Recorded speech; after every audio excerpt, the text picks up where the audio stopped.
Welcome back to the High School Football Live Show. We got another week of high school football here in San Diego alongside Chris Smith, TopDAWG. I'm Braden, Surprenant. Thanks again for joining in, getting your taste of high school football on a Thursday. We preview each and every game throughout San Diego County. We recap a little bit of last week, talk about how we did in our game picks, top 10s. Plus, we got special guests tonight, Jalen Daniels, Roderick Robinson, Jason Carter, and Marcus Moore, all from Lincoln High School. The Hive is in the house after a big win over Mission Hills off this week, and we'll be back in action next week. So it'll be great to talk to those gentlemen, talked a little bit about Lincoln High School football, and everything else under the sun here in high school football. Chris, how's your Thursday? Thursday's good. Just finished team dinner.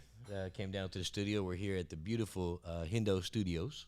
And thanks to Hendo Studios as well. Big thanks to Hendo for having us tonight. Like you mentioned, we got some ballers in the house tonight. Probably got one of the hottest coaches in San Diego. My personal pick for the offensive coordinator of the year. Puts up a lot of points. And not only that, but he gets his kids to college. We got, how many college offers do we have between the three of them? Numerous? I mean, it's a lot. That's a big. I don't have enough. I'm gonna go on a record here and say a bunch. A bunch. It's a lot. So they gotta have a lot of opportunity to choose from, and we'll talk to each and every one of them. These aren't small schools. No, they're big time Division I programs. I mean, you're seeing SECs come through, Pac-12s, right? Big, Power 5 schools. And we'll ask them like we ask everybody else. I mean, what? Because the fit is always for the individual. What's gonna make that school the winning school? Can I make one prediction? Sure. On the college picks. I think, and I'm just going to say this because I think the picture was amazing. I got to say, and before we bring him in, Roderick Robinson looks really good in Cal Blue. Cal? I'm just saying. He looks really good in Cal Blue. Did Cal Berkeley pay you to say that? No, they didn't. You're trying to bribe Cal Berkeley? If I had an inside horse here in the game, I think that, and it's just my opinion, Cal might be the front runner for that kid. I'll be watching Cal Berkeley play this weekend. All right. They play the TCU Horned Frogs. I mean, they got a San Diego running back up there right now. Chris Brown. Chris Brown is still up there. Yep, from El Camino. Oh, San Diego kids usually do really well at Cal. Let's talk a little bit about last week. We both went 6-5. Again, if we didn't have to pick the spread, we make it a little bit more difficult for ourselves. If we didn't have to pick against the spread, I think we would have done a lot better. 6-5's, it's not a great week. I mean, you're one game over 500, but like you said, we pick against the spread. Other guys just pick straight up. It's probably easier to pick straight up. Picking against the spread is tough. We'll start with our game of the week last week. The Lincoln Hornets defeated the Mission Hills Grizzlies 30-13. I thought Lincoln was going to win big. They obviously covered they didn't have to cover. They were the underdog somehow. I don't know how that was a thing, and I mentioned that last week. Right. 11-point dogs in that battle, but they cruised to an easy victory over Mission Hills last week. Both of us picked that game, right? Yeah. That was a pretty gimme. I mean, I'll take the Hornet. I mean, that high-powered offense, you got to have a really, really good defense to stop them. And if you're giving them 11 points, I'm going to take the Hornets every time. And, so that's a big win for Lincoln, showing the dominance of the city conference against the Avocado. North County game of the week. By the way, before we move on from that game. I had to throw that in there. I'm sorry. Hunter Wiggins, did you see the interception he had in that game? He had 2 picks, didn't he? Well, one of them where he had that diving grab where he reached out and grabbed that ball in the air. That was one of the best plays I've seen all year long. That should have been. It's got to be up there for play of the year. You just got an offer from Oregon State today? I think you also got an Oregon last night, from San Diego State University. And from San Diego State. Again, those are not kids on fire, man. Too small. Those are not small programs, right? To say the least. North County game of the week. I got you on this one. I thought Poway was going to go up the mountain and win. And? They do, and they cover. Yeah, they did. 28-14. Yeah, they did. I had a little more faith in Ramona than that. It looks like Poway might be for real. You never know. I mean, they went out, beat Eastlake, now they beat Ramona. They're making a statement. A big opportunity for them this week to make a real statement. They play Torrey Pines at Edberg Field later on. We'll talk about that game. Right? All right. We'll get to that game. East County game of the week was San Pasqual and Valhalla. Not a lot of action. We both picked San Pasqual to cover. They hammered Valhalla. South Bay game of the week. I know we talked about it last week. That was kind of our only choice. Hilltop beat Chula Vista. We were both wrong on that one, but Chula Vista hadn't played a game yet, so I mean it makes sense. We didn't know. City game of the week: Scripps Ranch Falcons beat the San Diego Cavers. We both thought Scripps Ranch was going to win. I didn't think they'd cover the 28 points. You did. You got the points for that. Yes. And yes, Charles James did call me the next day. As he should. As he should. He said, y'all are going to be surprised. We're going to stop that. Well. I believed in you, Charles. I didn't. I didn't believe in that defense. So, yes, I said it publicly. And, yeah, I mean, right now, Scripps Ranch is a front runner for, Division III? They are. They have Mater Dei they have to deal with. But Mater Dei's got they need to find some games quickly because I think there's a minimum you have to play in order to be eligible for the postseason. Well, right now, if they don't pick up a game, they're only going to have, eight games on the season? I think you need 8. I think you need 8 at the minimum. Need 9. You might need 9. I don't know what the rule is officially. Are they going to change that for COVID? Yeah. I would imagine you'd have to change it for COVID. I mean, Mater Dei doesn't have a game this week, doesn't have a game, the week before, both because of COVID.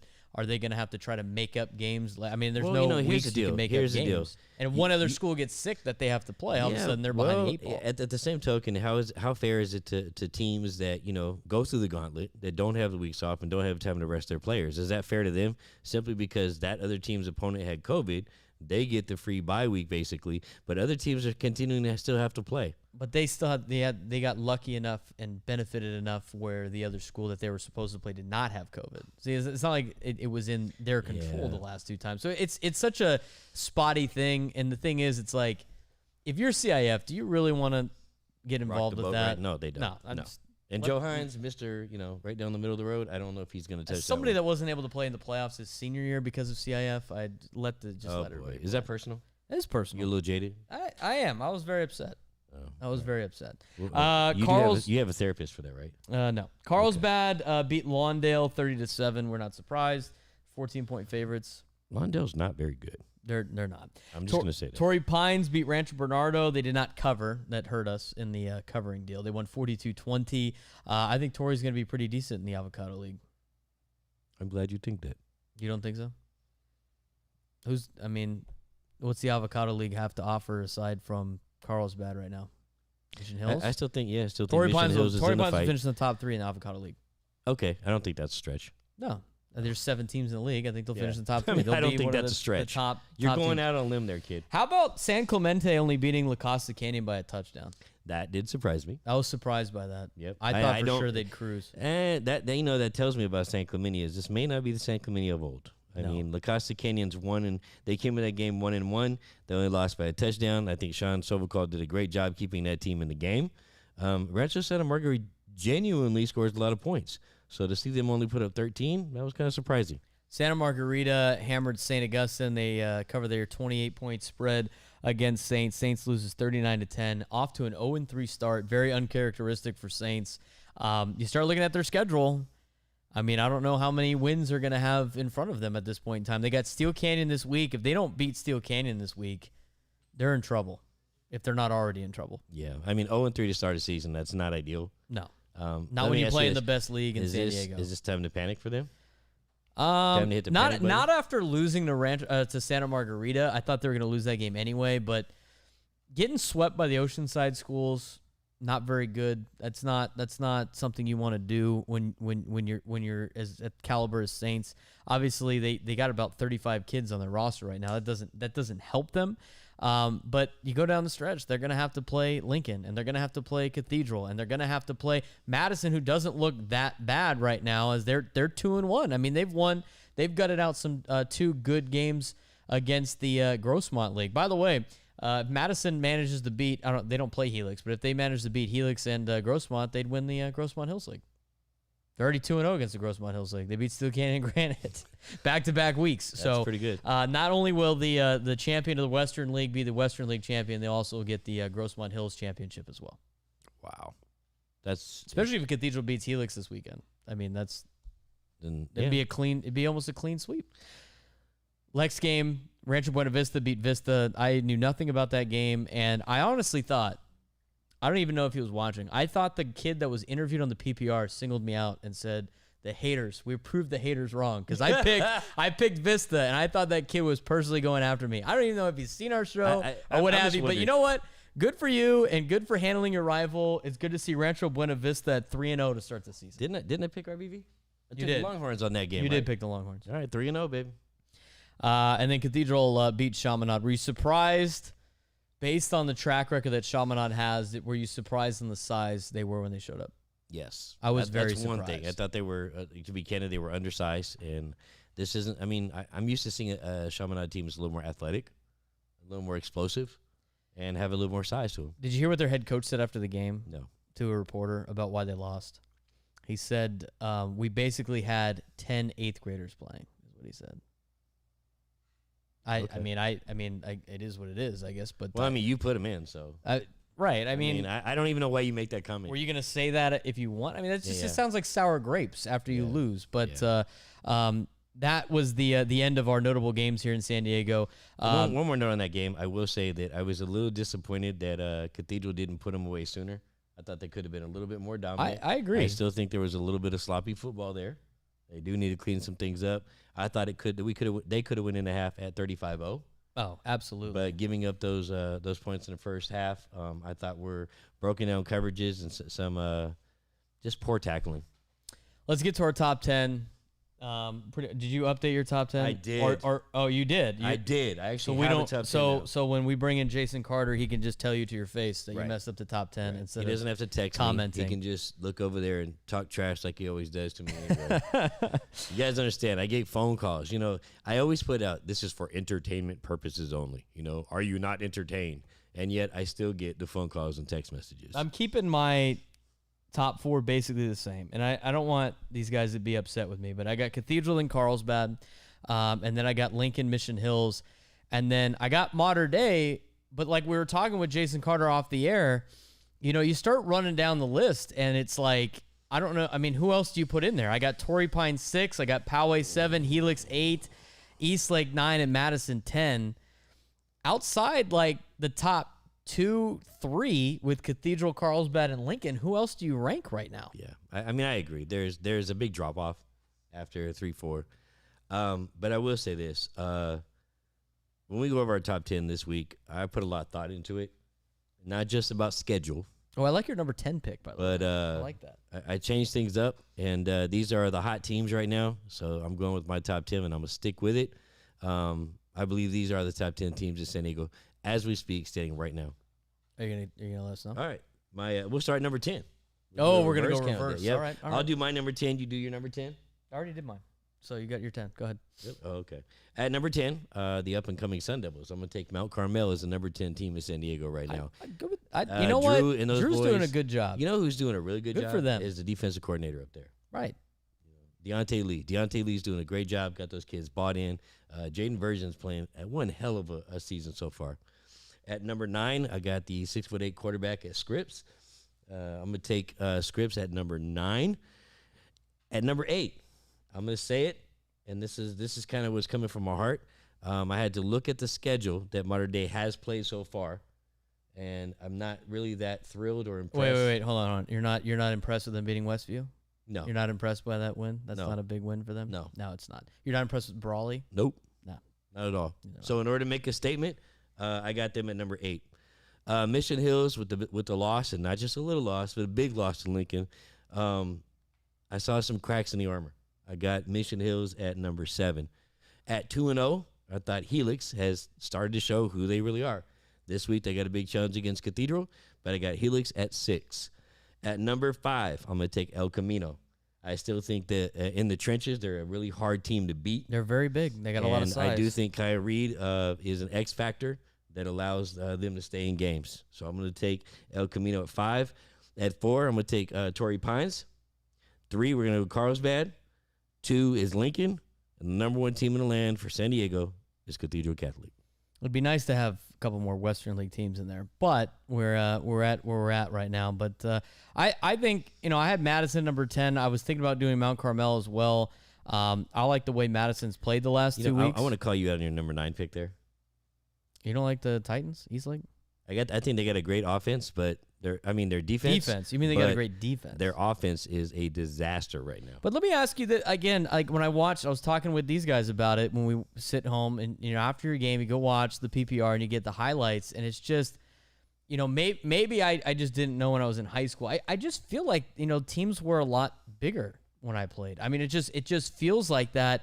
And when you start looking at it, I mean, aside from the top 3 with Cathedral, Lincoln, and Carlsbad, you start going through the list, and a lot of these teams, I don't know if it was the pandemic or what have you. It's just not the same, at least to me, as what I thought it used to be. Now, maybe it's because I'm seeing more Orange County teams in person, Right. and they got a lot of size and they play They're really good big. football. Yes. Maybe it's because I spent time in Texas and watched some of those Texas high school football teams don't play. get me started on Texas football. Come on, bro. It's Cali. Well, you saw what we did to Duncanville. We'll let Jason Carter talk about that. You saw what we did at Duncanville. All right, and then but let me ask you this: when you see those schools and the schools in Orange County, they're large, they're very big. They They're got a big. lot of numbers and they got Yes.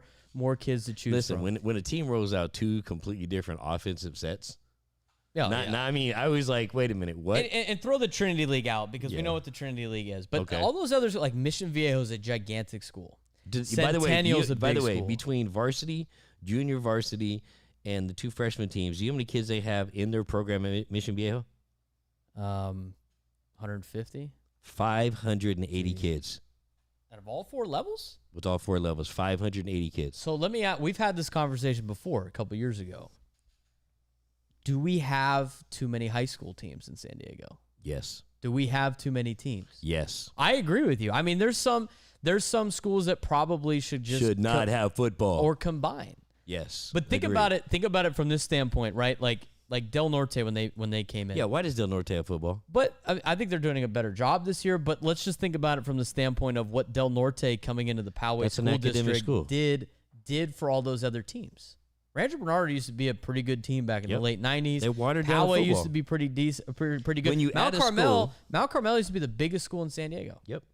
Yep. So you add a school and you add another football team and all these schools. Look, I think all the schools are talent set up level starts to perfectly. drop. They're set up perfectly for academics where you have more, Yes. teachers per kids. But I mean, think about That's not always good for football. what an advantage it is for Carlsbad that they have two high schools in their district, and one is Carlsbad and the other is Sage Creek. Yeah. And Sage Creek doesn't have football. So everybody wants to play football goes where? Anybody that plays football is going to go to Carlsbad. Carlsbad, right? I mean, the same thing could be like theoretically. I don't know how many kids go to Canyon Crest Academy and want to play football, but they can play at either Torrey Pines or if they wanted to, they could potentially play Cathedral. Although we've never had one of those kids. Right. But think about let's think about the South Bay. How many teams are in the South Bay? Like 13. Poor Southwest 13. High School right now can't even fill a varsity team. Right. But let's say you will combine 3 or 4 of those schools together and it's just one team and they could just all play for Hilltop or whatever. And Right. theoretically, or have one school like that. How much better does that make San Diego high school football? Much better. Much better. Much better. More competitive on a state and national level. And I'm just going to use these two schools as an example. You take Mira Mesa and Scripps Ranch and combine them.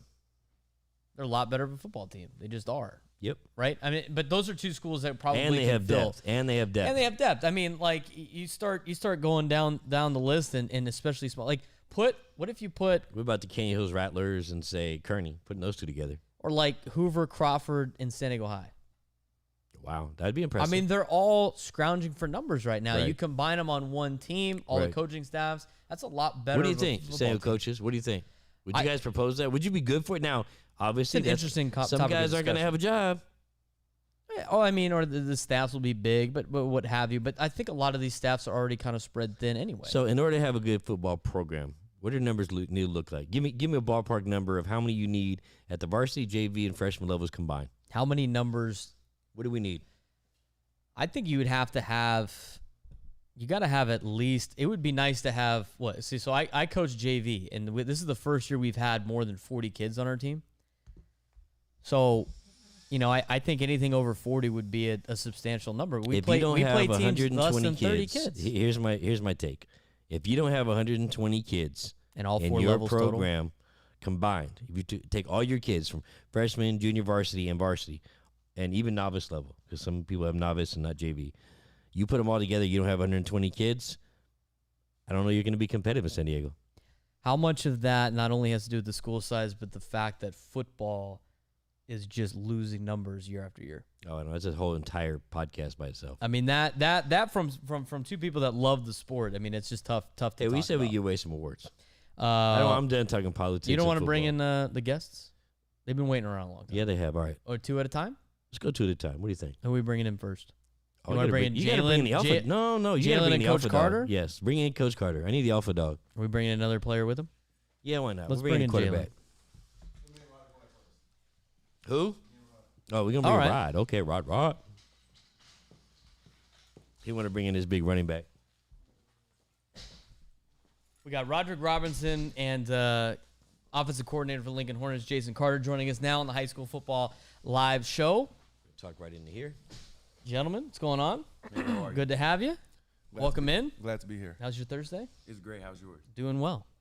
How about yourself, Coach Carter? I'm good. Do you have any opinions on what we were just talking about at all, or, as a high school football coach? We don't have 120 in our program. We have like maybe 100 to 105 maybe, but we got a bunch of dogs that's just gonna bite you. So we're gonna be competitive without 120. But also, let me ask. So on that note, how much of that is due to the experience of a coaching staff? I mean, there's Achilles Smith, there's Coach Dunn. I mean, that's 3 guys that played in the NFL right there. Yeah, and then we got some guys that play college ball too. Yeah. But also too, I think the kids that we get are experienced kids. They've played before. Yeah. And so that helps out a lot too. Versus like when you have kids that have not played, and you have to try to develop a lot of kids that take a lot of time. But when kids that have played, you got to try to channel all that into the right direction. That into them and get them up to that college grade level. That's pretty challenging. Yeah, but that's coaching though. So Yeah. you got to take it and run with it. So, if you got a kid that's played his whole life, or a kid that just started, you still got to coach them. So. Is the approach differently for both those athletes, or the same? Yeah, because you can't assume. A lot of times, I think the biggest mistake coaches do is that they assume. They assume a kid knows something, and the kid doesn't know it. They assume someone knows something, and that person doesn't know it. So it's like you got to get to, break it all the way down and build it all the way up. So you cannot assume at any point when you're coaching. So I heard the NCAA called. I think that they're going to put a new office in Lincoln High School because they just figured it'd be a lot easier on phone calls and recruiting visits. I think they're going to put a bed in there for coaches that want to come and spend the night with some of the kids down there. I mean, all jokes aside, it seems like every day I turn on Twitter and I'm seeing another Lincoln athlete, another Lincoln athlete, and another Lincoln athlete. I mean, soon enough, we're going to start seeing your junior varsity guys getting offers. Well, You talk about what that's like as a coach? it's work. It just never stops. It just, if you want these guys, like what I believe in is that coaches always tell kids, pour into the program, give me everything you got, give me blood, sweat, and tears. But then in return, when you're done, the coaches don't do nothing. They pat you on the back and say, good job. Well, in my eyes, the way it should go is, if you give me everything you got, I'm going to give you everything I got. And so we're going to make sure you go to college. We're going to make sure we change your life. Because our kids, let's just break it down. Let's be real. The demographic is different. So if we can make sure our kids go to college, we're changing their lives. So we're going to play good football. We're going to go to college, and we're going to have some fun and win some games while we do it. Let's talk to Roderick over here. And running back, play defense as well. First of all, you had a first down against Los Al. I always want to put that out there. He got the first down. He got the first down. Let's talk a little bit about you in terms of when you started playing football at a young age. When did you start finding the love of football, and what's your favorite part about putting on the helmet every day? I started playing football when I was 5 years old. I just think growing up, my dad always had me doing something with the football, so it's been with me for a young age. I started loving football as soon as I started playing. I went out there my first day. I was a little scared, but as time went on, I just grew on to it, and I started loving it. Every time I put on the helmet, I just think about the first time I put it on, and I just really reminisce and think about why I'm doing it and why I still love the game, and it just motivates me to keep playing every day. So when I watch you play the game and you run hard as a downhill runner, I can't help but think of the first thing that comes to my mind is the Madden hit stick. It's like as soon as you lower that blow and you're like hit stick, and the guy just like falls down. What's it like, and what's it feel like being that dude who looks across the field and sees that guy and be like, I'm gonna knock your block off? It feels good. I mean, I just go out there and do what my coaches tell me to do. What? That's a great one-liner ride. Lincoln is a very storied program. A lot of NFL Hall of Famers have gone through there. A lot of great running backs have gone through there. What's it mean for you to represent Lincoln and put on that uniform that a lot of great football players have worn? Like people like Marcus Allen, Terrell Davis, Achilles Smith. It's an honor. It really is to go out there and put on the same uniform and represent. I know it means a lot to me, and I'm sure it means a lot to all of our players, and it's just a great feeling. Cool. And keep in mind, too, Rod also wears the number 2 at Lincoln, which means Oh, I know what number Yeah, 2 means. yeah, Like, I number know the two last means guy that did that, I think he plays in Miami, doesn't he? and the one does. before that plays in North Carolina. North Carolina, so, right? Yeah. Oh, so he gave you number 2, huh? Yes, sir. Yeah, I Oh, didn't, man. that's a Coach Dunn thing. That's the Coach Dunn thing? Coach Dunn, he picks the numbers, he puts the guys in the numbers and stuff. But I mean, Rod kind of, Heart and soul of your team. exemplified what we look for when we look for a guy. He works out hard. He does what we ask him to do. He's just a competitor at all levels. He pushes out, and he's a good teammate too. So when you do stuff like that, it benefits everyone else. It benefits the team, and we reap the rewards of it. What reaction was that like for you, getting number 2 and getting picked to wear number 2? It was a blessing. I was excited because I had asked Coach Dunn about it, and before I knew, he was just kind of like, "I'll tell you later." So when they told me, I was really proud, knowing that my hard work wasn't going unnoticed, and getting the jersey really meant a lot to me. Let's talk about college, because we're talking with Jason Carter, and you guys are doing a phenomenal job of acquiring offers and getting big time schools to check you out and look at you. And we've seen a handful of your teammates commit on the PPR and stuff like that. For you, when you see a teammate commit, what does it make you feel? And then of course from you personally, what are you looking for in a place to play at the next level? What makes that school a Roderick Robinson school? First, when my teammates commit and get all these offers, it just makes me excited. I get happy as a teammate. I'm proud of them, knowing that they go to practice every day and work extremely hard, and they absolutely deserve it. And for me, when I look into a school, the biggest thing for me is finding coaches that are going to better me, not only as a player, but as a man on and off the field. Have you taken any visits, looked around at any schools, and when you go on these college visits, you check out the facilities? What's some of the things that you pay attention for when you're trying to pick a place? I went up to Cal, and then I went to Oregon this summer, and the main thing I look at, of course, the facilities and stuff are nice, but I want to know the coaches as a person. I want to build a relationship with them to get to know who they are, and to see if it's a place where I want to be. You a West Coast guy first? As of right now, staying home would be nice, but I'm open to all options. Right, I got to say, there was a picture you posted on your Twitter from one of your visits up there. Bruh, you look pretty damn good in yellow and gold. I'm just saying, you look pretty damn good in yellow and gold. Staying in the home state of California would be nice as well, being in the Pac-12. Well, all those college uniforms are fitted the right way. So Whichever one all I know is when I looks looked good. at it, I was like, that's a grown man. Yeah. That's all I know. You Thank look you. really good in that uniform. I mean, he comes out off in the Lincoln uniform sometimes, and he comes out pregame and it's tucked underneath his pants. So if I'm looking at him like, well, what would I do if I had to hit that big brother? Like I'm taking his knees from him, but he runs so hard, and we're extremely proud. What are your personal goals for this season? My And then personal what are your goals, team goals? Yeah. to rush for as many yards as I can and help my team. Is there a number in mind? Is there Yeah, for you got a in set your number mind? that you Yeah. want to hit? 1,000 1,000 yards. It's Good to be my start, first right? 1,000-yard season. I think I'm gonna start there, and then winning as many games as I can with my team, going to state. Talking to so many insiders at the PPR, your names come up several times for the mentions for the Silver Pigskin Award, which is obviously given to the best high school football player every year. What would it mean to you if you first of all were on the podium and secondly won it? It would mean a lot to me. It would, but as of right now, my main priority is winning games and helping my team get as far as we can and just getting better every day. I don't know what you did, but this kid's interview stuff's pretty good, Jay. No, listen, we just had this conversation. He's a pretty good interviewer too, man. Yeah, because my girl, she was just telling me too. She said, what, Rod does a really good job of interviewing. Yeah. And she said Jalen does a really good job of interviewing. So I was like, he's straight to the point. He looks Yep. at you. He has a conversation with you. Right. He does a really good job. And he answers the question. So yeah, I mean, I always tell these guys too. It's not always about winning that award, because that award doesn't mean anything. The football players and the football coaches around the county, they know who the best player in the county is, Yeah. whether that player gets the award. Because I believe Chris Olave, he didn't win that award, did he? No. No. And we everybody knew he was the best player in the county when that happened. And so sometimes they're gonna give award to whoever they want to give it to, whether that player is the best player or not. I think you can look at years past. There's been some really good players that every coach will probably vouch for their player to be that guy. But Yeah. we don't really care about no awards like that. Like I said, we're gonna win some games. We're gonna have fun. We're gonna dance. We're gonna dance. We're Like that. gonna dance, Coach said win it, some we gonna games, dance. and they're gonna go to college, That's right. and we're gonna have fun doing That's it. right. And that's the most important thing to them.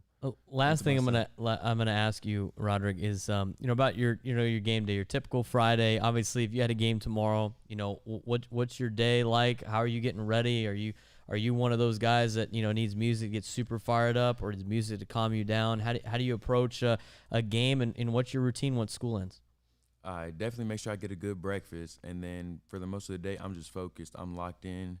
I don't mess around at all. I'm locked in, ready for the game, focusing, preparing, watching film. I just make sure I can control what I can control, and I just lock in, and I make sure I know what I'm supposed to do to help my team win. Up-tempo music, mellow music. For me, before a game, mellow. Mellow, staying calm. Yes, sir. We have found that's been the That's two recipe for people, success That's right two there. so is- far. Yeah. Trey 'Cause you White was the can't- same way. You can't get too hyped up before a game, right? Because then all of a sudden you're gonna get way hyped before the game starts. You got to be able to calm your nerves a little bit too, right? Yes, sir. So on a personal level, I got a question for Jay. Yeah. So Jason, about 3 years ago, Mm-hmm. might have been 4, Verlaine Batofe was no longer at Lincoln. Mm-hmm. And I remember you picked up the phone, you called me, and you said that you were thinking about headed to Lincoln. Well, yeah. You remember that conversation? Yeah. And you remember when I said this is going to be one of the hardest places you've ever had to coach Mm-hmm. because the community, the expectations, Mm-hmm. the reputation Mm-hmm. of the school. Mm. Talk about the difference between coaching at other schools and coaching at Lincoln. I mean, for me, no one can put bigger expectations on anything I do than what I'm going to do for myself. I talk to the boys all the time about controlling what we can control. If we can control what things we can control, we're going to be all right because everybody else is going to have their say and do what they want to do. But, I mean, I've coached at La Jolla. I've coached at Country Day. I've coached at San Diego Jewish Academy, believe it or not. Coached at Mission Bay. And I love the La Jolla community. I mean, they're great people. The kids play hard. But coaching at Lincoln is different. The kids, they need the discipline. They need to know that they can be successful. They need to know that they are, their names is written in the stars. They need to know that they were born to be great. So, What's it like for you as a coach when you see that light bulb turn on and you see it in their eyes that they believe in themselves because you believe in them? I mean, you think about it as, like as a person, first off, as a dad first, I look at all of them like my sons. So when I see them do something great, or when I see them do something bad, it's like, you just want to put your arm around them, you want to hug them, you want to just continue to motivate them. But the best thing about it for me is just when you see them turn that light bulb and you see them turn that corner, it's like, all right, he got it. Now let's see what he does. Let's see how he looks. I mean, I saw that this summer with Jaleel Florence. I saw it with Keyshawn Smith. I saw it with Don Chapman. I saw it with, a lot of the guys on Coach Teray, so many guys that I've coached. But whenever you see it, it's just a special feeling. And so when it happens, and it happens more so than not, it's just like, okay, Jason, this is why you coach. This is why you do it. So it makes me feel pretty good. It's not the rankings. It's not championships. It's that moment. I don't give two craps about no rankings, about championships or not. Like, what I care about is, like, when they leave from playing for me, what happens 10 years or 15 years from now? Are they going to be good fathers? Are they going to be good men in the community? Are they going to be leaders?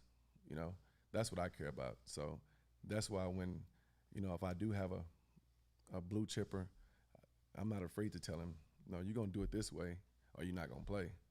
Or you're going to get your butt to class and get your grades up, or you won't play. I don't care nothing about your talent because I've been there and done it. Dunn has been there and done it. And all our coaches have been there and done it. So I don't give two craps about how good you are on the football field. You're going to do it the right way. And when you do it the right way, you're going to have 10 times the success. Well, gentlemen, thank you for joining us. Thank you. I appreciate it. Jason, it's always a pleasure. Yes, Thank sir. you.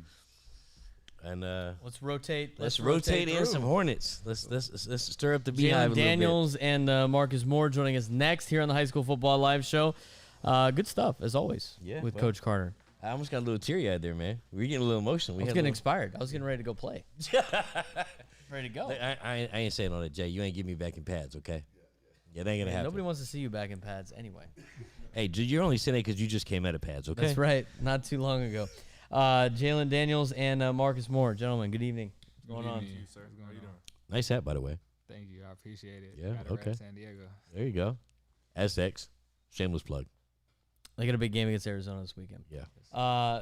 First of all, let's talk about. I asked the question to Roderick. Let me ask the question to both of you, in terms of being able to wear the uniform that so many greats have worn in front of you. What does it mean to be in Lincoln Hornet? What does it mean to you to play for a program that has produced the second most NFL players behind Long Beach Poly in the state of California? It's a great feeling. Like I feel like I'm really blessed to just have the opportunity to play at Lincoln and everything. And wearing number 5 is also like a big blessing and something that I keep in my back pocket because I know Keyshawn wore it and he plays the position I play, and I look up to him too. And it's a great feeling just playing for Lincoln, and I'm really blessed for that. It's special. It's special. Number 4. I don't really know the history behind it, but I know a lot of great players that played at Lincoln, so I'm automatically have the highest expectation of myself to perform on and off the field. So it's special being at Lincoln. It definitely is. Great So group of guys. Lincoln quarterbacks. There's a pretty special one that came out of there named McKeely Smith. He was the number 1 overall first round draft pick by the Cincinnati Bengals, coming out of Oregon. I think he played baseball first, went and played for the Pirates, came back, played JUCO at Grossmont, and then went to Oregon, played 15 games, and then made it to the league. Sorry, he's a friend of mine, so I know his roster. Anyway, he's one of your coaches. What's it like when you're listening to a guy who's been there, done that, at high school level, at that school, at the collegiate level, and at the professional level? When I tell you this man is smart, this man's brain it's very advanced. It's very advanced. So I'm honored to even be around that type of talent, and that wisdom. I'm just working on taking it all in and being the best I can be, on the field. So he definitely has a big brain, and I'm just trying to pick that. I got a great OC, Coach Carter. He's smart. He's very smart too. So I'm blessed. I'm very blessed. Let's talk about, you made the transition from Arizona to San Diego. What's been the biggest difference for you in terms of playing in California as opposed to when you're playing in Arizona? The biggest difference, I'd have to say, the support. I got a great coaching staff behind me. I got a lot of guys that they accepted me as soon as I got here. Much love to my guys back in AZ, but we got the Hive now, and I couldn't ask for a better coaching staff. Definitely couldn't ask for a better coaching staff. We asked Roderick about school choice, and so I'm going to ask you guys, obviously, and it's not just athletics. It's about finding your fit academically as well. But when you're looking at schools that may have offered you, or looking at schools after high school, what is going to make a school a Jalen Daniels school? What is the school going to make it a Marcus Moore school? We'll start with you, Jalen. I think just a home field. First thing I need to just be comfortable in moving away from AZ. It's definitely like a early year of college almost. Get to be around a great coach and stuff. So I think when I choose my college, just what fits me. Having a great coaching staff, having a great OC, somebody whose brain I could pick and become more advanced. I want to always consistently raise my IQ. So just being able to get better throughout time. Marcus? It's really the best fit. Like I'm just grateful for what I have come in for me and everything, and look forward to playing college ball. And I feel like I'll be a good fit to any program that decides to give me the opportunity, because I have a great coaching staff, and not only do they push me to succeed in football, they also push me to succeed in life and how to be a man and get over some certain consequences. And yeah, that's really it. Just I'm prepared, and I think I have a great coaching staff that helps me. And yes. So, John, I had a question for you. Many people didn't know your name in San Diego until just a couple weeks ago, until that Los Out game, and that was your coming out party to the San Diego football community. I've got to watch some of your film. You've got a fantastic arm. One of my favorite parts of your game is you can read defenses really well, and you make good decisions, and you throw laser beams to your guys.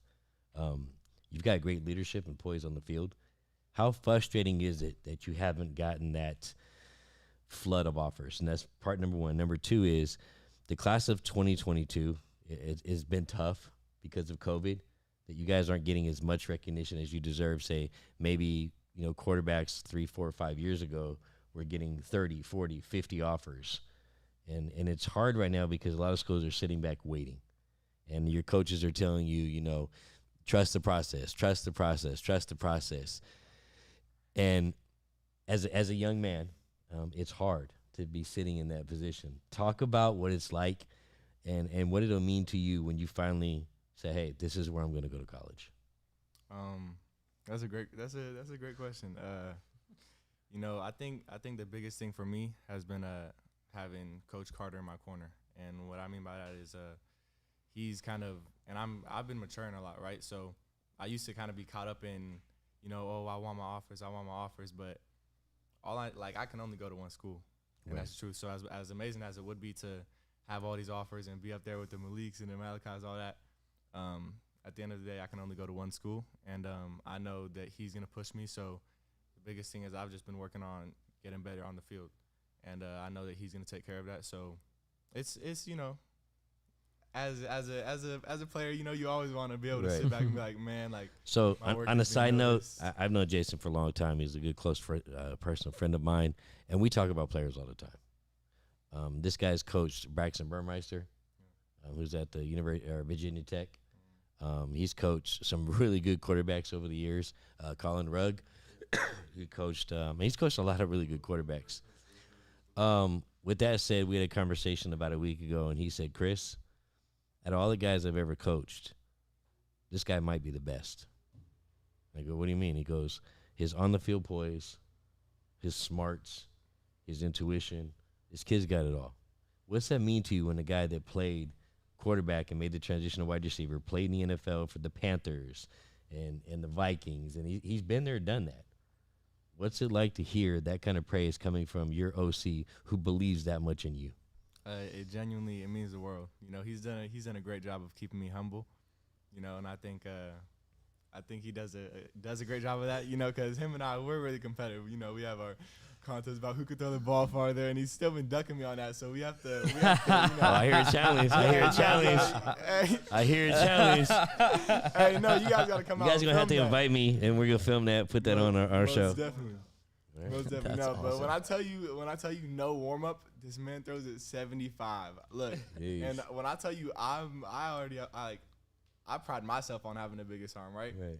This man, no warm up, puts me in my place, throws the ball 75, and as a student, sometimes you have to bow your head and say, Yeah. that's the master. There you go. But I told him that I'm gonna take it all in. So I have a long journey to go, but by the time I'm done with Lincoln, I think I'll be pretty good. Right. Marcus, Let's go into what's your I gotta talk with Marcus a little bit more here, man. He play on the defensive side of the ball, correct? Yeah, yes, sir. See, Yes, sir. as a guy that played defense and coaches defense, I like talking to defensive guys more like no offense than the offensive guys, especially a quarterback, right? really. Yes, he's a dog. I know he won the we gave him the what award? We gave him some receiving award. I think it was In good hands. In good hands. He had 2 award. touchdowns against in the first week. Yep. Defensive side of the ball, what's your favorite part about playing defense? I know you're a good offensive player too, but playing defense and and bringing the pain and bringing the attitude of ain't nobody gonna try to touch me right now. It feels great to play on both sides of the ball. Defense, I really just like being physical and flying around. I like making the ball hawk tackles too. Just like being out there and flying around. And I feel great being behind Jaleel Tucker and Florence, because whenever they need one, I'm out there, because they also play a little bit of both ways. And they need a break too, so whenever they not in, I'm the first one to tell Coach, Coach, put me in. I got Tucker or Flo, whichever one it is. And that's just a great feeling, because I'm playing behind 2 athletes that are 4 stars and both committed to Oregon. And it's just it's a blessing. So I'm gonna ask you about your DC. He's one of my favorite people here in San Diego. That's Sheaf. Yeah. What makes Sheaf the best DC in San Diego? I just really think he knows a lot about football, and like football is what saved his life. How he tells us defensive boys, and I just think he really knows what he's doing, and he knows how to study offense. He really does film a lot. We do film a lot. He's always shooting film formations out to us like at 2 a.m. in the morning. He's just always on top of it, and yeah, it's just great. He's really committed to what he does, and yeah, he's good at it. I got one for both of you, okay? Think about that one play that gets you the most excited, the most happy ever in football. Think about what that play might be for you real quick. Think about it, and I want to know what play for you. It doesn't need to be a specific play, but something that happens in the game that you do that you're like the happiest you are, having the most fun in football. Do you want to start? Yes, sir. I really think it was the Los Al game. You know, everybody was just coming out and doing what they had to do. Nate had great catches, and he turned it up second half. And then I came in and did what I had to do as well. Right when I got the ball, I'm a playmaker, so I really did something that also motivated the team and got us going second half. And that's what really made me excited. I think I never had a high school game like that we were just all excited. Even though it was a tough loss, we still came out second quarter with a different mindset and came ready to play. Let me follow up. Is it scoring a touchdown, big hit, interception? When is Marcus Moore having the most fun on the football field? I'm having the most fun when the ball's in my hand and I just gotta Hey, do see what that's the correct answer. Give me some of that. When the right. ball's in my hands, that's when I'm the most happy. We'll transition to you, Jalen. When are you having the most fun? Where you feel like I know you're still a kid, but when you feel like you're a little kid again playing ball? I have to be careful with this answer because defenses will take this as a challenge. But I think when I'm the most proud and I'm having the most fun is if I get hit, but I get the ball out and we get a big game. So it's like if I throw a vert, stepping up in the right, pocket, getting the ball off, taking a blow, right, getting up, going, exactly. Oh yeah, we just picked up 70 yards. So do you give the Phillip Rivers chirping? Do you chirp with your D lineman when they hit you?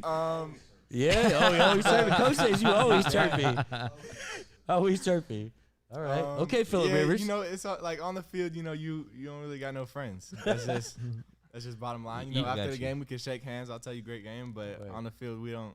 During the competition, ain't no friends on that game. Is this a common occurrence in practice? You getting the scout defense fired up all the time? Yeah. Yeah.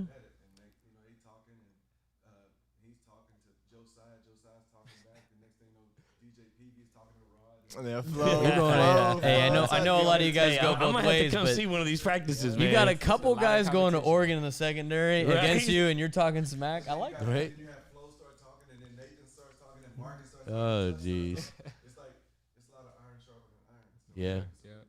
But Good, you guys make are it having good fun better. at the same time, which is the most important part.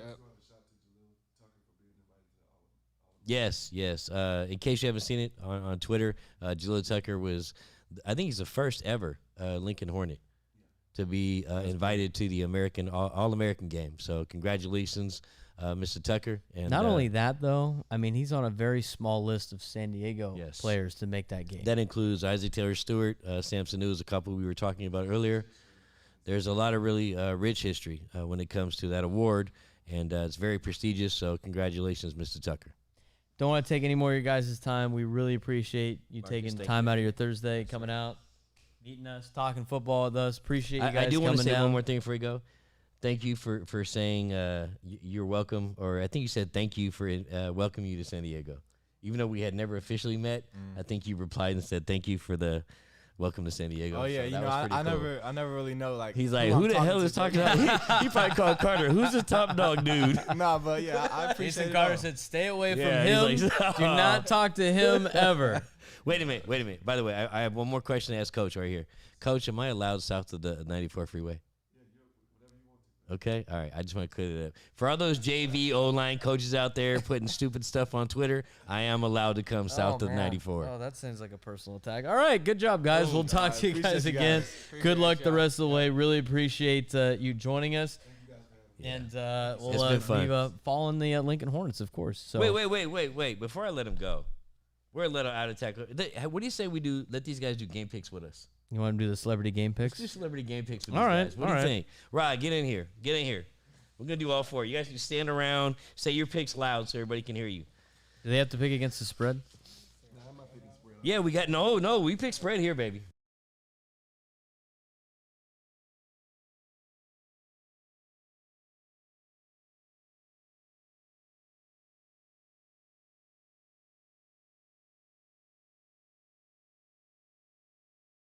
It's 2-0. I'm taking the Dawn. Oh, dude, I don't want to take the points though.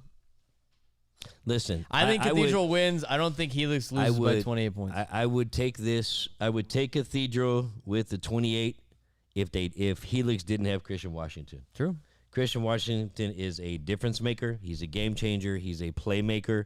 Probably one of the most underrated running backs in San Diego. I believe he leads the county in rushing right now. In that series, by the way, Cathedral has never beat Helix by more than like 2 touchdowns, aside So- from the first time that they played. So I'm going to take Helix plus 28. I'm taking Helix plus 28. All right, there we go. What are you picking? No, there's no straight up. You got to take either with the points or against the points. All right, North Carter County takes Cathedral North with County giving game up. of the week. El Camino No. Wildcats. I want all four of these guys takes. They all said it. Everybody's taking. Is it clean sweep? Everybody's taking Cathedral. There you go. Yeah. Are they going to lose by 28? Okay, so he's going to take Helix. All right, so he's with us. He's with us. All right, North County game of the week, the El Camino Wildcats at the Carlsbad Lancers. Carlsbad's favored by 35. There's no way. Give me El Carl's- Camino. Yeah, I'll take El El Camino, Camino plus 35. 35. Are we all in agreement? All right, East there you County game of the week, the East Lake Titans going to Granite Hills. East Lake's favored by 3. East Lake is 2-1. Granite Hills 2-2. go. I'm taking Granite Hills because Johnny, their quarterback, is injured. They're going to be running the Wildcat offense over there with, I think, Jordan Blondin at quarterback. I'm not confident in that offense. The defense is going to make this a close game. Since it's only a It's a 3-point spread. 3-point spread, I'm going to take – yeah, I'm going to go ahead and take Granite Hills Eagles. You got Granite Hills plus 3. I'll take East Lake minus 3. East Lake. They're all on the All right, Titans, so if huh? Granite Hills wins, What are you going to do? I'm just saying. What's going to happen? I'm just saying. I'm You're the going only to guy make to him do a take wing Granite. challenge at Buffalo Wild Wings? Yeah, actually, yeah. If I win, who'd you take? Granite? You took East Lake. You took East Lake. Okay, so here's the deal. If Granite wins, then these two got to do a hot wing challenge at Buffalo Wild Wings. All right, is that fair? Is that fair? On the show Is next that week? fair? All right, here we go. We didn't Moving ask on. who wins a hot wing challenge out of you guys. Me. You're the Rod. spice guy of the group. You can't handle. You're the Yeah. spice guy. I would just have to will my way through it. Like He said, "I will will my way through it." He's got like a gallon of milk next to him, He's ready like, to put "I the milk in. will." Coronado Islanders 2-1, favored by 18 at the Mar Vista Mariners. That is our South Bay game of the week. Look There's up the n- schedule. dude, there's Look up the nothing else schedule. in the South Look Bay you at could the take. schedule. That's a no-brainer. Who are you taking? I'm taking Coronado. I'm taking Coronado It's, minus Kurt, it's Kurt 18. Hines' birthday week, okay? He's a happy guy this week. He's not.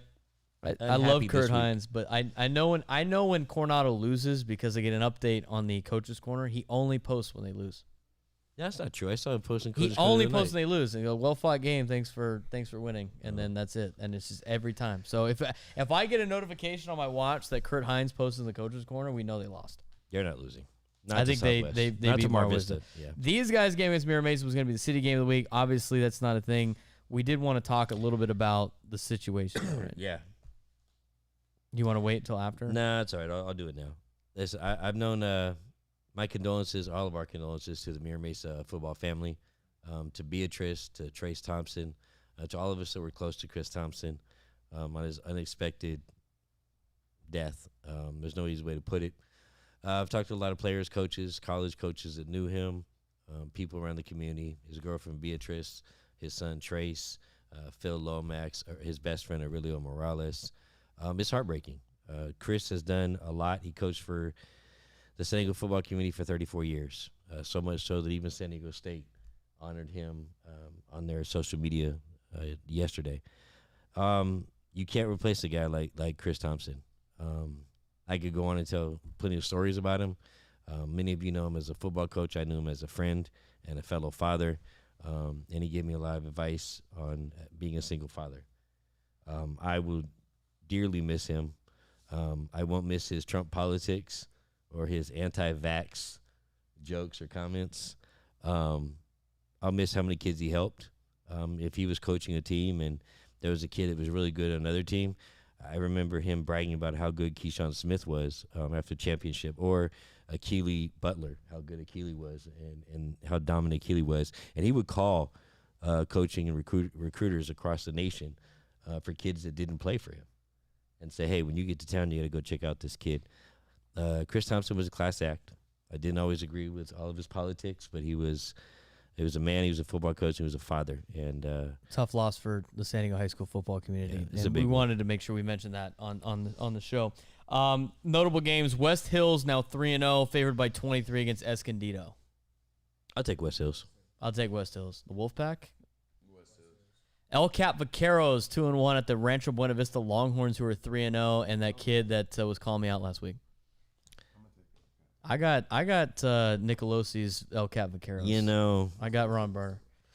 Oh, by 11 the point way- favorite of by the way, Rancho Buena Vista. Rancho before Buena we Vista is move along 11 on point that favorite. one, I wanted to I'm taking publicly El Cap. announce that on September 30th, we will be doing a show featuring El Cap. Capitan El Cap. Vaqueros from Nicolosi's in the Gaslamp. Ooh, taking the show down to the gas Yeah, lamp. we're going to go down to the Gaslamp Wear on the something 30th. nice.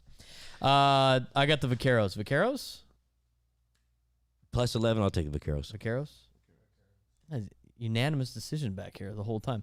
Christian Patriots 3-0 at the Santa Fe Christian Eagles, Wait, are we also gonna skip 3-0. the Grossmont game?